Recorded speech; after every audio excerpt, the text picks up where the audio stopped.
আসসালামু আলাইকুম রহমতুল্লাহ। সম্মানিত দর্শক মণ্ডলী, আপনারা দেখতে পাচ্ছেন আমরা দারুসা থেকে রওনা দিয়ে এখন শীতলাই স্টেশনে পৌঁছে যাচ্ছি। আর শীতলাই স্টেশন এটা একটা ফাঁকা জায়গায়, মনোরম পরিবেশে। দেখেন চারিদিকে সবুজ গাছপালা সমারোহ। বাংলাদেশে এরকম স্টেশন বহু আছে, কিন্তু এটা সবুজের একটা সমাহার। আর এই যে স্টেশন শুনশান নীরবতা পালন করছে,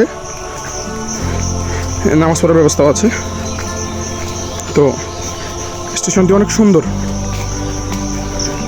বাংলাদেশ রেলওয়ের একটি সরকারি স্টেশন, শীতলাই রেলওয়ে স্টেশন, যেটি আপনার পাকিস্তান পিউট থেকে এই স্টেশনটি চালু আছে।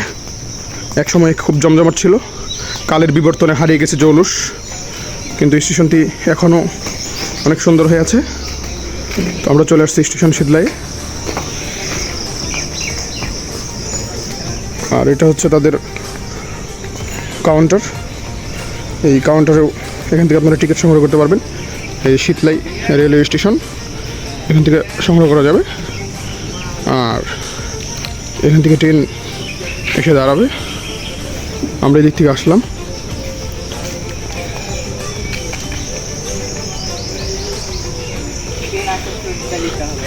আর এই স্টেশনটা একবার একটা ফাঁকা জায়গায়, মানে আশেপাশে বাড়িঘর খুব একটা বেশি নাই, কিন্তু আর এই লাইনটা চলে এসেছে চাঁপাইনবাবগঞ্জ। আর দেখুন যে গোটাই সবুজের সমাহার। স্টেশনটি খুব সুন্দর। আমাদের সাথে চান আছে, কাকন যাবে, তামিম আছে। দেখেন এই যে একটা মোটরসাইকেলে চলে আসলো, মানে শীতলাই স্টেশন সবাই যাওয়ার জন্য আসে। অবশেষে আমাদের ট্রেন চলে এসেছে, যার জন্য এতক্ষণ ধরে অপেক্ষা করে বসে আছি। আজকে আমাদের যাত্রা রোহনপুর। আমার সাথে আছে তামিম, চান্দু। আমরা আজকে তিনজন মিলে রোহনপুর যাব। চলে এসেছে আমাদের ট্রেন আয়ার এক্সপ্রেস। এই ট্রেনে চড়ে আজকে আমরা রোহনপুরের উদ্দেশ্যে যাত্রা করব। আর দেখাবো গ্রাম বাংলার চিরচেনা রূপ। দেখতে থাকুন, আমাদের সাথেই থাকুন।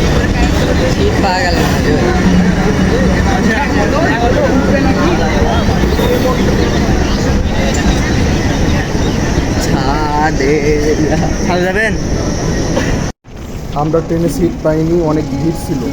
এই জন্য আমরা ইঞ্জিন বগিতে দাঁড়িয়ে যাচ্ছি এবং গ্রাম বাংলার রূপ দেখতে দেখতে যাচ্ছি। আমার সাথে আরও অনেকেই আছে।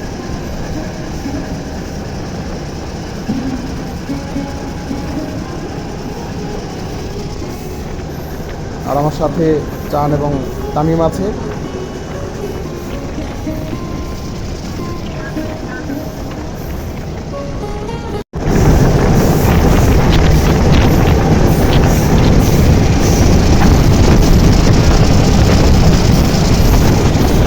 কাকনহাট রেলওয়ে স্টেশনে দাঁড়িয়ে আছি। মহানন্দা ট্রেন আসছে চাপাই থেকে। এই ট্রেনটি যাওয়ার পরে আমাদের ট্রেন রোহনপুরের উদ্দেশ্যে ছেড়ে যাবে। কি পরিমাণে ক্রাউড ভাই, দেখেন।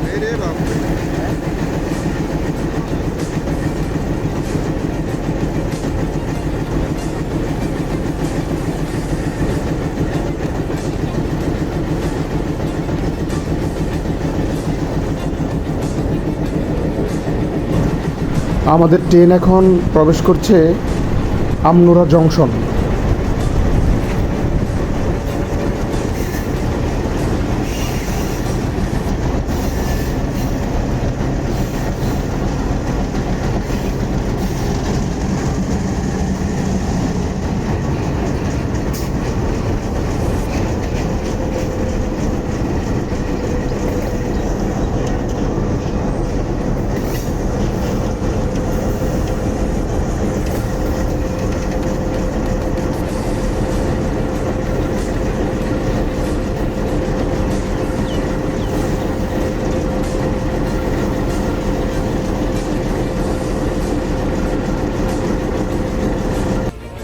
রোহনপুর থেকে ঘুরে এসে আমরা আমনুরা বাইপাস স্টেশনে দাঁড়িয়ে আছি।